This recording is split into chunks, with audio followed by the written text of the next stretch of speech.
sea, ¿puede alguien tener las gafas más sucias siempre? De verdad, qué cochinada. Vamos allá con el resumen de lecturas del mes de julio. Si quieres saber qué he leído, pues quédate, que allá vamos.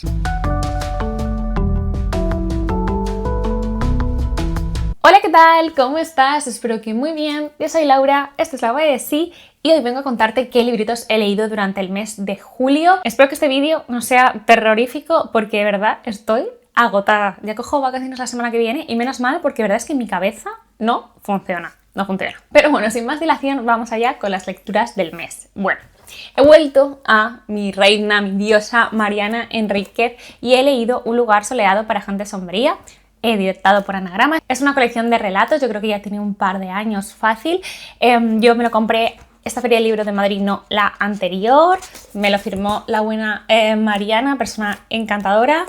Fue una cola de 2 horas donde conocí a la que ahora es mi amiga Elena, entonces es un momento fantástico de mi recuerdo.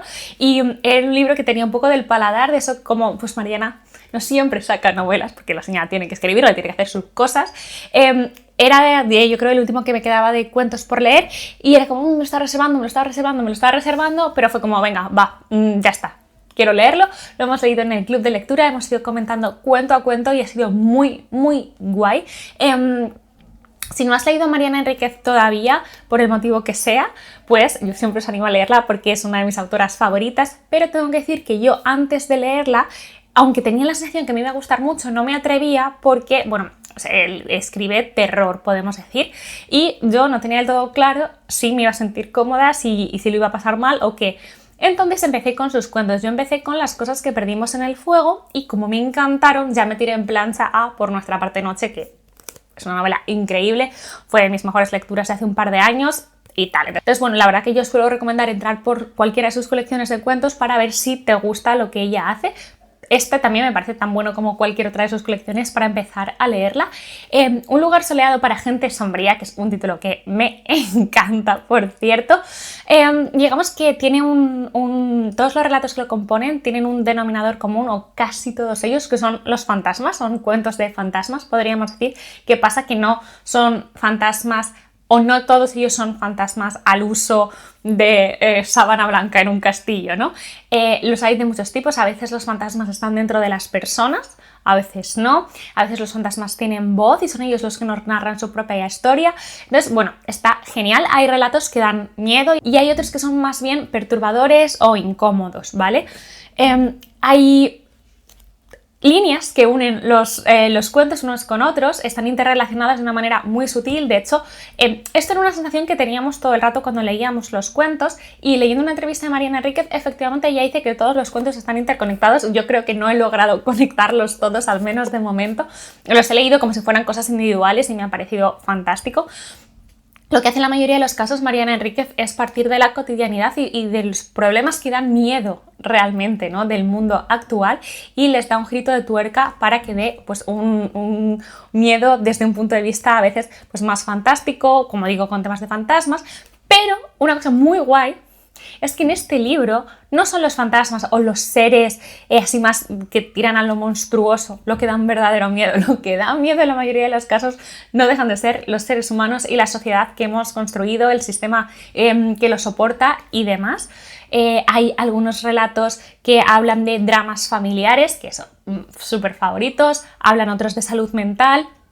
Hablan otros de temas de true crime y la obsesión por esto, hablan de duelo, y luego hay algunos, menos que en otros de sus relatos, que tocan pues, temas que son un poco, no quiero decir fetiche para Mariana Enríquez, es más bien temas que realmente le preocupan a Mariana Enríquez y a los que vuelve una y otra vez, como puede ser pues, la vida en barrios más marginales, la inseguridad que hay ahí, qué pasa, quiénes son los realmente malos.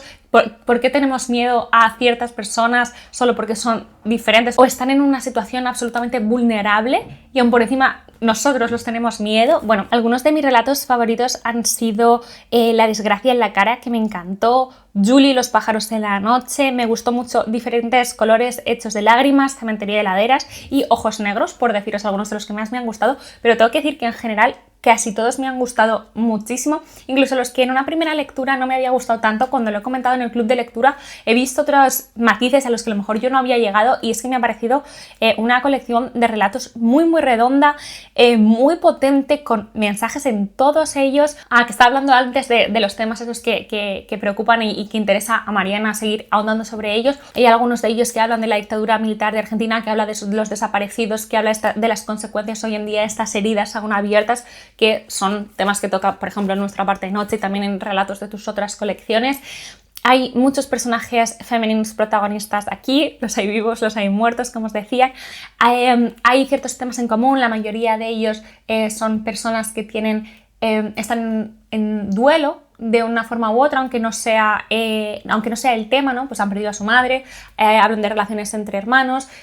Y son personajes que, aunque tú les conoces en un momento muy concreto de su vida, porque son relatos muy cortos, están construidos de tal forma que se sienten personas reales, ¿no? Tú de cada relato dices, esto podría haber sido una novela entera, porque podría haber explotado cada uno de los temas. Son personajes que viven, ¿no? No son como meros estereotipos que están plantados aquí para contarnos una historia que nada tiene que ver con ellos en el relato, ¿no? Todas las tramas surgen de esos personajes y sin ellos no existirían. Entonces está increíble. Me encanta Mariana Enríquez, me encanta ese pica de miedo que te deja por dentro. Maravilloso, ha sido genial y ha sido increíble el club de lectura. Luego he leído un libro súper veraniego. Si os da tiempo a leerlo durante el mes de agosto, os lo recomiendo un montón porque pega muchísimo leerlo en verano, y se llama Moreno Paleta. Está escrito por Sergio V. Jodar y está editado por Plasson and Berlebom, que es una editorial bastante nueva. Está editando cosas muy chulas. Yo tengo algunos por aquí que me han hecho llegar en los últimos meses y todo lo que leo es como, qué guay, ¿no? Entonces, este me ha gustado mucho y es total para leerlo para verano. Tiene una de esas cosas que a mí me gustan mucho, que es está centrado en el mundo de los niños, en concreto de nuestro protagonista, que es Chava. Bueno, tiene un nombre de persona normal, que es Alberto Chavarría, y él, bueno, está en este momento, de hecho el libro empieza como a final de curso, del curso que pasas del cole al instituto, y es este momento que no paran de repetirles a los niños que ya van a ser mayores, que va a hacer otra cosa y que tienen que convertirse en una cosa nueva. Alberto no es ni el más popular de la clase ni el palito más largo, la verdad. Es un niño normal, ¿vale?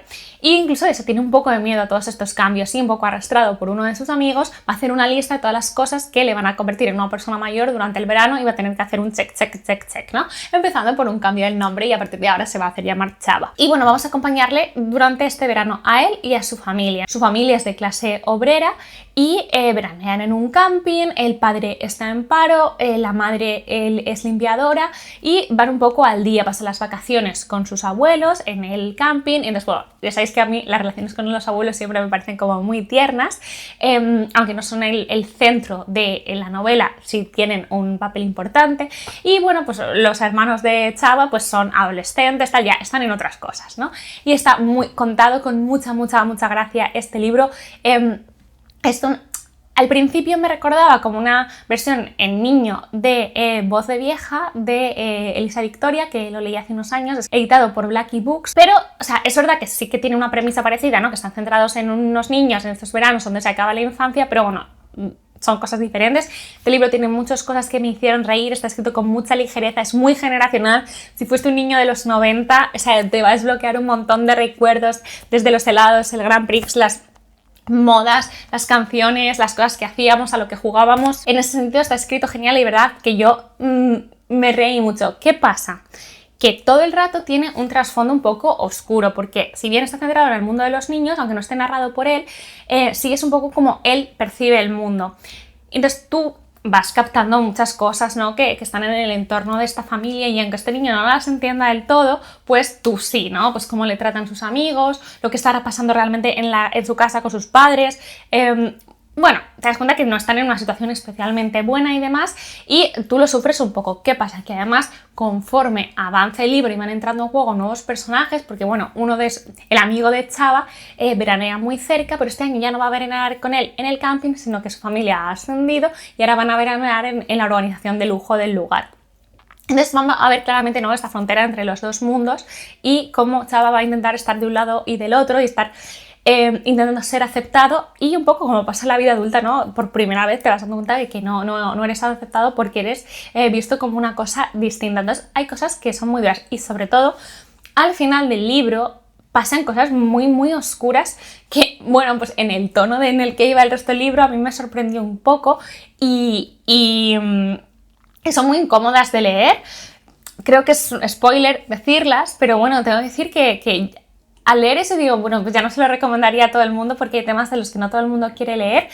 Si bien no son el centro del libro, sí son importantes y es interesante cómo se muestran desde el punto de vista de este niño cuál es su posición en ciertos temas o cuando se realizan ciertas acciones. Estoy siendo un poco críptica, entonces es verdad que el libro se mete en más jardines y en más barro del que parece que se va a meter al principio, que parece casi pues eso, un libro de fin de la infancia, pero un poco desde el humor, ¿no? Me ha gustado mucho cómo está escrito, me gusta mucho lo gris que son todos los personajes, cómo no hace falta que se cuenten todas las historias y cómo al final cada cual va a ir haciendo una serie de un camino a lo largo de ese verano en la que todo el mundo al final va a salir bastante distinto. Y nada, creo que es un libro, sobre todo con vistas a ese final del que os hablo, que puede ser muy guay para comentar si lo leéis con amigos, si lo leéis en un club de lectura, porque da para debatir y tiene, exactamente, ¿no? Tiene un debate moral al final que es bastante interesante. Me ha gustado mucho, la verdad, un libro ultra veraniego y os lo recomiendo mucho. Si este libro me parecía que tenía un toque un poco más oscuro al final, no sé ni cómo catalogar el siguiente libro del que os voy a hablar, que es Nefando, de Mónica Ojeda, editado por Candaya, que es una novela de 2016. Y este libro yo no sé decir si me ha gustado o no me ha gustado. Quiero decir, lo he leído en club de lectura y me encantó comentar este libro. Creo que este libro es un ejercicio literario brutal, tanto por la forma como por el contenido y por cómo la autora se enfrenta a los temas de los que quiere hablar. Pero si yo hubiera sabido, tengo que decir que yo no lo hubiera leído, ¿vale? Este libro va de un videojuego. ¿Qué pasa? Que el videojuego es el centro y no lo es. Está organizado en una serie de, como diríamos, transcripciones de entrevistas, de charlas, y el lector al principio del libro no tiene ni idea de para qué son, ¿no? ¿Con quién se está hablando? ¿De un periodista, la policía? No lo sabes. Tú sabes que son charlas. Y son charlas con diferentes personas que tuvieron que ver algo con los creadores de este videojuego, que es un videojuego que, según va avanzando el libro, tú te das cuenta que ya no se puede jugar, pasó algo malo con ese videojuego, tal. Entonces, los compañeros de piso de quienes crearon ese videojuego, la persona que les ayudó en la parte de programación del no sé qué. Entonces, bueno, gente que por un lado o por otro tiene que ver con los creadores de este videojuego, del que vamos a conocer más tanto el videojuego como de ellos, pues a través de estas diferentes voces. Todos los personajes de este libro han tenido vidas o se enfrentan a cosas bastante chungas, ¿vale? Pero hay un tema que es pilar en este libro que creo que no es spoiler, pero bueno, uno de los pilares del libro es los abusos infantiles, ¿vale? Entonces, si no quieres para nada que se parezca a leer sobre esto, no leas este libro. Si eres de estómago fuerte, si te gusta enfrentarte a novelas que te remuevan de arriba abajo, ¿qué tal? Puedes leerlo. Este es como el tema principal, pero hay muchos otros temas muy incómodos también y que son tratados de forma directa, ¿vale?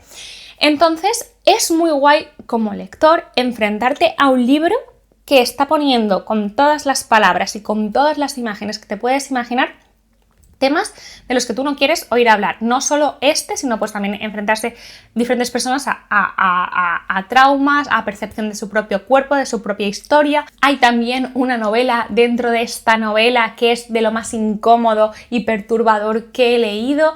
Y yo pienso, wow, Mónica Ojeda, ¿cómo escribes esto? ¿Y cómo sigues con tu vida después? O sea, quiero decir, yo creo que escribir esto te tiene que remover por dentro, por todos los lugares. No estoy diciendo para nada que sea autoficción, de hecho, por lo que tengo entendido, no lo es para nada.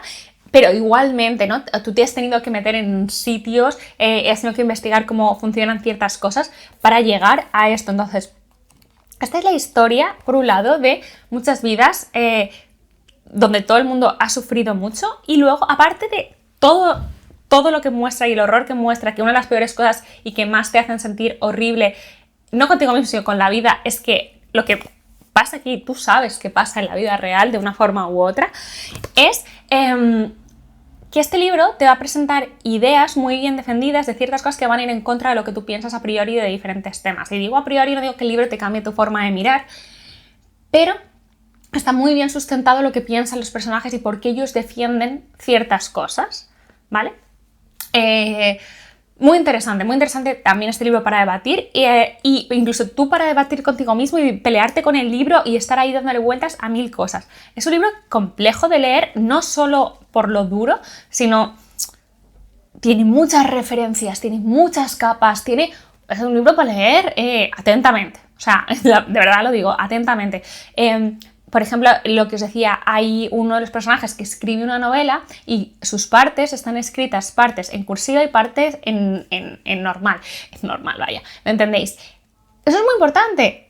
Hay una doble comunicación en esas páginas que hay que leer bastante atentamente, luego hay zonas con dibujos. Por eso digo que es un ejercicio literario brutal. Si tuviera fuerza, me gustaría releerlo ahora que sé todo para ver todas las cosas que hay, porque me queda por aquí, por cavar y cavar y cavar un montón, ¿no sabes? La de cosas que hay aquí ocultas. Entonces, si bien Mandíbula, que leí el año pasado, me perturbó y me dio miedo a unos niveles de lectura muy guay, este libro no da miedo, pero es absolutamente arrollador, lo más incómodo que he leído nunca. Espero no leer nunca nada que me lleve hasta esos extremos. En el club de lectura muchas de las chicas lo abandonaron al llegar a un capítulo. Yo pensé que lo iba a abandonar ahí, de hecho tuve el libro pausado un tiempo y lo dije, venga, vale, sigo, quiero ver cómo cierra. ¿Está justificado o no ciertas cosas explícitas, ciertos recrearse en cosas? Bueno, yo pienso que sí. En lo que quiere hacer Mónica Ojeda, ¿no? ¿Quién soy yo para al final censurar a una persona lo que puede escribir o lo que no puede escribir? Pero es jodido, o sea, es muy, muy difícil de leer. Me parece brutal que la autora vuelque todo, que no corte nada, que no diga, buah, aquí me estoy pasando, aquí no, lo voy a decir de otra forma, lo voy a decir desde la sutilidad. Bueno, es que hay cosas que no se pueden escribir de formas bonitas. Es que creo que también es interesante, creo que también es interesante y quien quiera, ¿no? Y eso, a mí me gusta por eso también salir de la zona de confort cuando leo. Curtirme más en el lenguaje, ¿no? ¿Por qué me molesta que esto esté escrito así, que utilice estas palabras, que utilice estas fórmulas, que sea tan directo? ¿Por qué para hablar de un abuso necesito que se haga desde los silencios, desde lo que se intuye, desde la metáfora, incluso desde la lírica, como muchas veces se hace? No. Se pueden utilizar palabras, se deben utilizar también palabras directas, palabras que duelen, palabras que te hagan herida. Y en eso ella es increíble. Dentro del propio libro hay mucha elucubración, podríamos decir, filosófica en torno precisamente a estos temas, ¿no? Como algunos personajes buscan poner en palabras lo que no puede ser puesto en palabras, ¿no? Que de tal horror que es precisamente lo que significa nefando. Hay mucha reflexión, si bien, igual que en Mandíbula hablaba mucho del miedo, aquí habla mucho del dolor y del trauma de las heridas, ¿no? ¿Es posible poner el dolor en palabras? El dolor puesto en palabras en realidad nunca es el verdadero dolor. Bueno, hay mucho debate muy guay aquí. Hay, como digo, también muchas referencias filosóficas si os interesan, y referencias literarias, se habla mucho de Borges, Saleh Aleb. Bueno, es una de esas novelas infinitas que me gustaría muchísimo ir alguna vez a una clase y que alguien me diera una clase magistral de este libro, porque es una barbaridad, pero leerlo es una tortura. Para mí ha sido una tortura. Lo cual no quita que sea buenísimo, insisto. Vale. Otro libro que sí me ha parecido buenísimo y lo puedo decir tranquilamente es Vida y muerte de Yukio Mishima, escrito por Henry Scott Stokes, editado por Munich Editores. Descatalogado, yo lo he comprado en Wallapop, creo que se puede comprar en segunda mano, en plan lo compré por 3 euros, quiero decir, no es una cosa tal.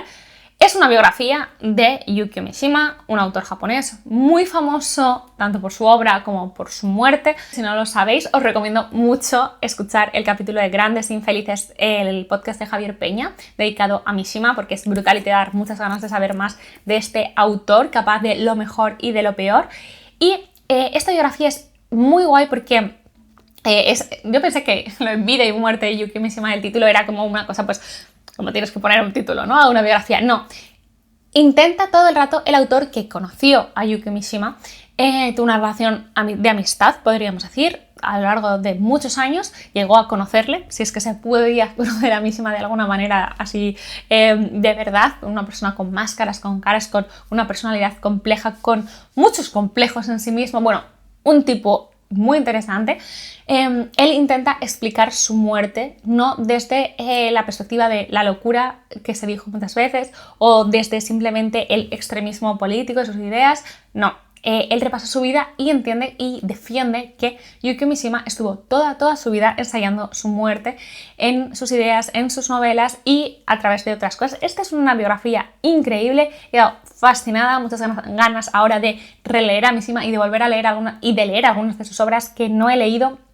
Un personaje, como digo, absolutamente capaz de lo mejor y de lo peor. He aprendido mucho con esta biografía. De hecho, hacerme muchas preguntas y sobre todo quitarme también una visión extremadamente simplista que yo tenía de Yukio Mishima, un poco efectivamente a partir de su muerte, ¿no? Un poco lo que siempre me quejo que se hace con Sylvia Plath, ¿no? Que solo la leemos a partir de su muerte o solo se la conoce solo se la ha conocido muchas veces en general, ¿no? Hasta que se le ha vuelto a poner muchísimo en valor su obra, especialmente por ser una autora suicida, una poeta suicida y listo.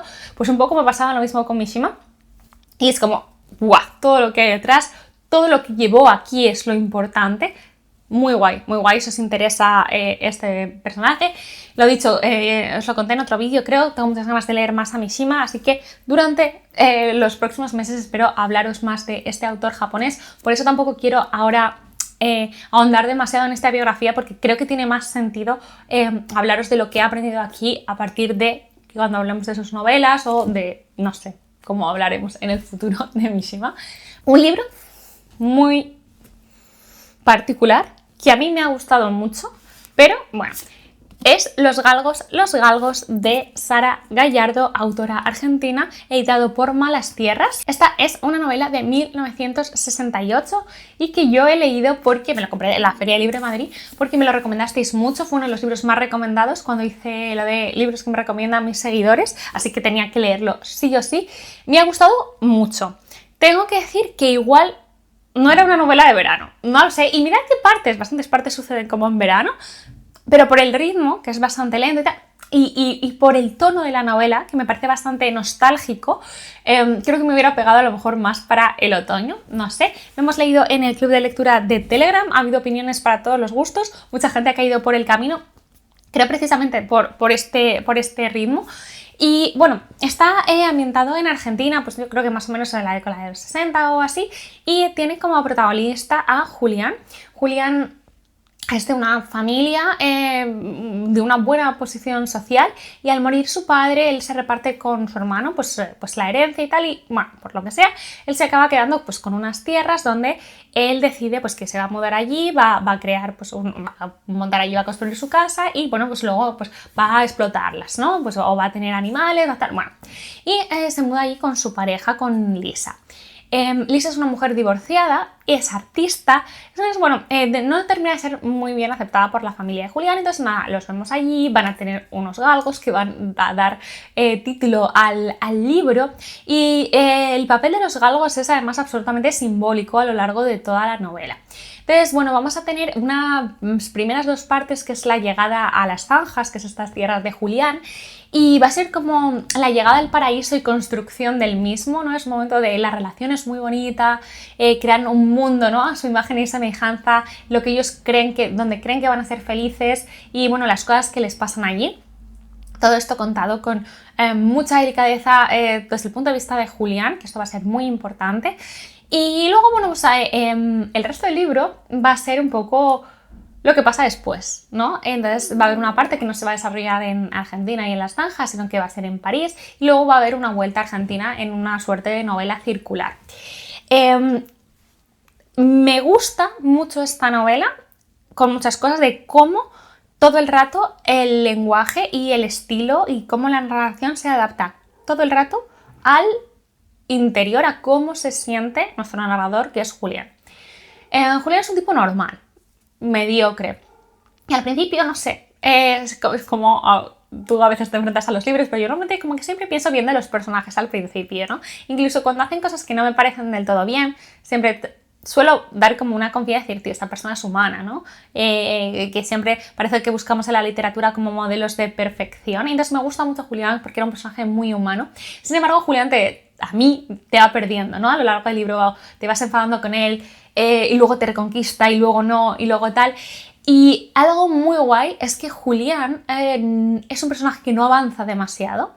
La vida pasa por él y pasa el tiempo, pero él es un personaje muy pasivo. Aquí sus orígenes y su personalidad también están muy presentes en eso, ¿no? Hay una parte de que él le han dado siempre todo hecho, nunca ha tenido que hacer nada. Cuando ha habido un problema alguien se lo ha solucionado. Entonces, bueno, cuando él se tiene que enfrentar a cosas en las que si realmente quieres que algo cambie, si quieres recuperar algo, si quieres conseguir algo, tienes que moverte, tienes que hacerlo tú. Vemos como él no es capaz. Y lo hace una y otra vez. Y esto es algo muy, muy desesperante. Y creo que es uno de esos libros que si necesitas sí o sí que te caiga genial quien narra los personajes protagonistas, igual te va a costar este, ¿eh? También depende de tu momento vital. De repente empatices muchísimo con Julián.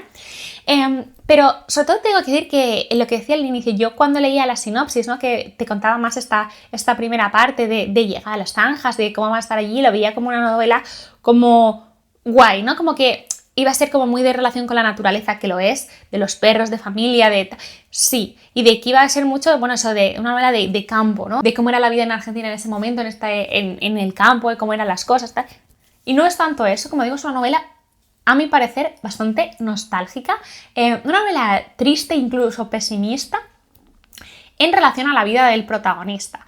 Es una novela lenta, pero preciosamente escrita. Yo he gozado cómo está escrito, increíble. Me es difícil contaros, ¿no?, cuán bonita es la simbología de los galgos, la relación con la naturaleza, su papel, todo sin contaros pues, cosas que se pueden considerar spoilers de la trama y que es bueno que las vayáis descubriendo poco a poco, pero ver el mundo, ¿no?, desde el punto de vista de Julián es bastante desesperante a veces. Es una persona que de verdad tiene como muchos altibajos. Cuando están los altos es genial, pero sus bajos son terroríficos. La novela se sustenta mucho, yo creo que esos momentos tan bajos de Julián en los que de verdad parece que nada se mueve, que nada avanza tal, la sostienen los personajes secundarios, que son muy, muy interesantes. Hablan de diferentes personalidades, te hablan de política, te hablan de cómo está la situación social, del mundo del arte, del día a día, no sé. Y aunque tengo que decir que Julián no es para nada un personaje favorito a nivel de quererle, creo que está increíblemente construido para hacer lo que la autora quiere hacer, que es hablarnos de un personaje que no avanza, de enseñarnos un tipo de personalidad y de un tipo de persona, de contarnos una historia de lo que pudo ser y al final no. Muy interesante, muy guay, me ha marcado mucho esta novela, me ha parecido muy especial, no diría que he leído nada así. Lo mismo, no es una novela que yo pueda recomendar a todo el mundo, que se lea súper fácil, que tal, porque no, pero creo que si logras conectar con lo que te está contando, con la voz de Sara Gallardo, si tú ves ese sitio, ves esa naturaleza, te mueves con Julián en las nubes negras que le llenan la vida, en el soplo de luz que es Lisa, en la libertad y en la pureza y la inocencia que son los galgos, bueno, que tiene cosas increíbles. Me parece un libro muy especial, deja mucho pozo, eso estoy segurísima, o sea, te deja un pozo interior increíble, o sea, yo pienso mucho en este libro, ya lo he acabado y es como, wow, lo que fue esto, ¿no? Lo que fue esto, qué novela, qué especial, qué frases, qué... wow, sí. Me ha gustado mucho. Debo decir, ¿te la recomiendo? No lo sé. Depende de qué tipo de lectora seas, pero a mí me ha parecido espectacular. Y ahora quiero hablaros de dos libros que no tengo aquí. El primero de ellos porque lo leí en eBiblio, que se llama El maestro de azúcar, de Maite Uceda, que edita Planeta. Y este es un libro que he leído porque a Chris de Abemar Books le gustó mucho.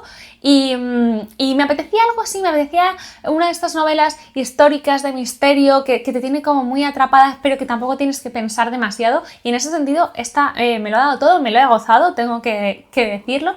Me recordó en la ambientación, porque también va a estar ambientado en Cuba, al Valle de los Arcángeles de Rafael Tarradas Bultó, que también leí para la recomendación de Chris. Y nada, en este caso va a estar ambientada en 1890 y algo, y vamos a tener una serie de personajes que viven en Colombres y que van a ir a Cuba, ¿vale? Entonces, pues vamos a tener a un médico y a su familia que se van a mudar allí para pues atender un poco a pues las cosas médicas de un ingenio azucarero, básicamente. Y también vamos a tener a una chica que es muy joven y se quedó viuda muy pronto, una cosa bastante dramática lo que le pasó, y que, bueno, pues su familia no puede mantenerla y básicamente, pues, quiero decir, la casan o la mandan a Cuba para que se case con el maestro de azúcar, que asciende a posición social, y así pues también puede ayudar a toda su familia y demás. Son personajes muy distintos, pero bueno, que se embarcan, ¿no?, en este viaje, en esta aventura que les va a cambiar para siempre. Y es verdad que la mayoría de la novela se va a desarrollar en Cuba y las cosas que les van a pasar allí. Ya lo que es la propia travesía es tremenda. Y bueno, los que lleven allí no van a llegar de la misma manera en la que salieron de España.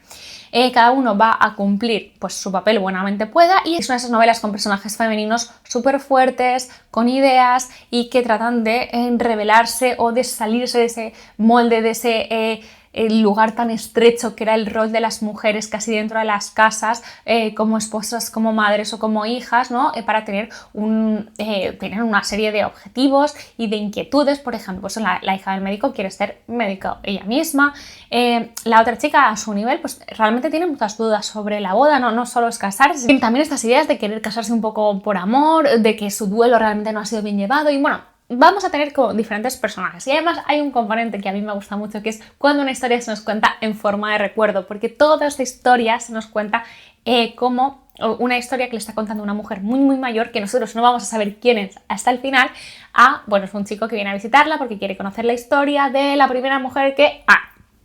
Entonces, tres historias contadas en forma de recuerdo a mí me encantan, porque te permite al final de todo como decir, tengo aquí un as en la manga final y te lo voy a contar porque todavía no sabes qué fue de todos los personajes que te he contado un momento muy concreto de su vida. Creo que es una de esas novelas históricas perfectas para aprender sin darte cuenta. Creo que Maite Uceda te cuenta muchísimo de la historia de Cuba en ese momento de una forma tan integrada en la trama, y que estás tan...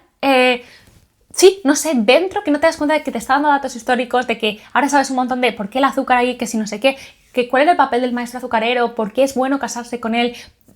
Todo muy guay, de verdad, muy, muy sorprendida para bien. Me he gozado mucho esta novela histórica, esta ficción histórica, que combina efectivamente pues ese rigor y que ella se ha informado mucho con una novela salseante de gente que casan, que no quiere casarse, con idas y venidas, con una señora que está moviendo así todos los hilos de fondo y te das cuenta de que es mala desde el minuto 1, y los otros personajes no pueden luchar contra ella porque tiene todo el poder. Tiene una parte de esa así casi como de santería, de esoterismo. Bueno, muy guay.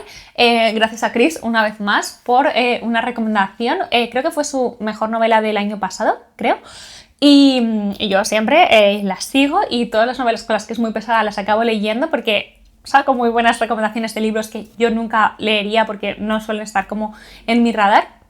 Me ha dado un montón de entretenimiento y la recomiendo un montón. Y el último libro del que quiero hablaros, que no lo tengo aquí porque lo leí en Madrid y mi madre me dijo, ¡ay, qué bonito tal! ¿Me lo dejas? Y se lo dejé, que es el de Jotaro, El secreto de las luciérnagas, de Bárbara Muy, editado por Plaza y Janés, que estáis viendo aquí, como siempre, que me ha parecido una novela sencilla pero muy bonita. Está ambientado en Japón, que para mí eso ya es un super plus. Y nos va a contar la historia de un personaje curioso, uno de esos protagonistas que no sabes si te caen especialmente bien. Y se trata de Seiya, que él es un chico, un hombre adulto, que es neumólogo, si no me equivoco, y pues vive en una gran ciudad y demás, y él tiene una enfermedad, que es un poco lo que le lleva a estudiar esto. Es una enfermedad rara que de hecho acabó con la vida de su padre, ¿no?, que tiene que ver con esos temas de respiración y demás, y es una enfermedad, como digo, rara. Y él ha convivido toda la vida con ellos, va teniendo diferentes crisis, pero bueno, llega un momento que su vida casi parece estar en riesgo, y lo que le recomienda es irse a la ciudad, irse a vivir una vida más tranquila al campo. Total, que va a volver a el pueblo de donde él procede. Y va a tener esto de que su madre, ¿no?, es un poco quizás prototipo, pero también es real, ¿no?, su madre, con la que ya no vive, dice, va, pues nos volvemos juntos y me vuelvo contigo al pueblo. ¿Qué pasa? Que una vez está allí, empieza, pues se pone allí su buena consulta rural y bueno, pues esto le va a hacer pues, conocer a toda la gente, tal, bueno, pues el día a día muy diferente a lo que es en una gran ciudad japonesa. ¿Qué pasa? Que cuando llega allí, según va a los sitios, se da cuenta de que tiene una serie de recuerdos absolutamente bloqueados y muchos de ellos relacionados con la que era su amiga desde muy pequeños y la que un poco él recuerda siempre como su gran amor. Y una vez allí, pues va a empezar a preguntarse qué pasó con esta mujer, qué pasó con esto, y van a darse una serie de situaciones que poco a poco le van a ir haciendo tener como flashes, ¿no? En relación con esto. Al mismo tiempo, pues va a conocer a una chica porque su madre está empeñada, también esto como muy japonés también, que se case. O sea, no quiero decir que esa novela sea como un reflejo exacto de la sociedad japonesa actual, pero creo que es una buena traducción, podríamos decir, la que hace Bárbara Marui de muchas de las cosas claves de la cultura japonesa y de la sociedad actual japonesa que no siempre conocemos y que cuando leemos literatura japonesa quizás nos choca un poco. Nos los acerca un poco, si bien a lo mejor coge estereotipos, pero los mete en una historia que no lo está dando. Entonces creo que está bien como para hacer este darse de la mano, o si no estás familiarizado con Japón, o si te interesa pero no sabes mucho, me parece que está muy muy curiosa. Sobre todo creo que refleja muy bien tanto las costumbres como el ambiente rural de Japón y el ambiente rural en verano y a través de las estaciones.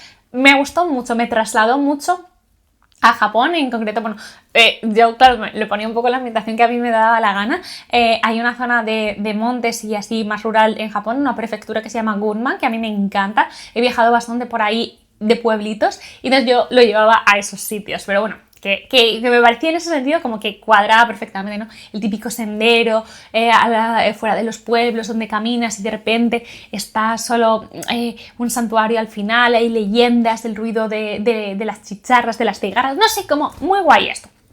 Y tengo que decir que hay una cosa del libro que a mí me sacaba un poco de la historia que yo decía, tío, ¿se te puede realmente bloquear así la memoria? Es como, no me lo creo, ¿no? Entonces, yo como que fluía con la novela porque yo siempre doy como, esto no necesariamente tiene que ser el mundo real, esto es una ficción y en esta ficción este chico no se acuerda, pero como que esa parte me sacaba un poco. Y me encantó cómo en el epílogo, o bueno, no sé, la nota final de la autora, contaba que, bueno, como se había informado de este tipo de patologías, este tipo de sucesos que te pasan cuando te enfrentas a un trauma, un estado de estrés, y ella contaba que ella le había pasado así y dije, bueno, es que entonces lo que a mí me sacaba un poco más del libro, esto pasa en la vida real, así que estupendo, o sea, fue como el cierre final para mí, decir, lo único que me tenía como, que de verdad pase, me parece, bueno, es que la verdad, todo el tema del cerebro es una cosa que me fascina, los funcionamientos y lo que puede llegar a bloquear para protegernos o como respuesta a cosas, bueno, una cosa tal. Entonces, bueno, tiene sus cosas un poquito predecibles y luego tiene sus giritos interesantes o sus secretos. Hay un punto en la novela, en torno a la mitad diría, que tú ya puedes intuir lo que está pasando, pero lo que quieres saber es cómo. Porque es como, vale, esto y esto es obvio, pero ¿cómo puede ser, no? Entonces creo que la autora juega bien sus cartas para que el cómo, que te tenga intrigado, pues te lo va contando poco a poco. Y eso creo que está muy guay, que no solo es una novela de plot twist de esto al final, no, sino es como, ¿vale? Pero entonces, ¿cómo esto ha podido pasar, no? ¿Cómo esta cosa que parece tan rara, la autora va a hacer que tenga sentido dentro de la novela? Y eso creo que lo consigue muy bien. Es una novela que se lee de seguido, está escrita muy bonita. Si os gusta todo el mundo relacionado con Japón, creo que os puede llevar hasta allí, si bien no le pidáis ser una novela japonesa, porque es una novela de una autora española, pero ambientada en Japón. ¿Sabes lo que quiero decir? Creo que, ¿sabes? Cuando buscas novelas que me hagan viajar esta es una de esas. Creo que esto también pega mucho para el verano, porque tiene bastantes partes que suceden durante los veranos, y acompañar a Seiya y a su madre en esta aventura en el rural está súper entretenido. A mí me ha gustado mucho, lo he gozado. Tampoco es el tipo de libros que suelo leer normalmente, uno de esos libros que no te piden más que te dejes llevar y que los disfrutes. Así que yo ahora que estoy en verano, que en un nivel un poco más bajo, que no busco tantas cosas intensas, sino simplemente gozar de la lectura, que las historias me vadan, esta me lo ha dado todo en ese sentido. Y nada, estos son todos los libros que leí durante el mes de julio. julio. Si hay alguno que te haya llamado la atención, déjamelo en comentarios, o si ya has leído alguno y si quieres comentarlo, pues podemos hablarlo por ahí como siempre. Y si no, puedes contarme si te apetece cuál ha sido tu mejor lectura durante el mes de julio, que me encantará saberlo. Te doy las gracias por ver este vídeo hasta el final, espero de verdad que te haya gustado y nos vemos en el próximo. ¡Hasta luego!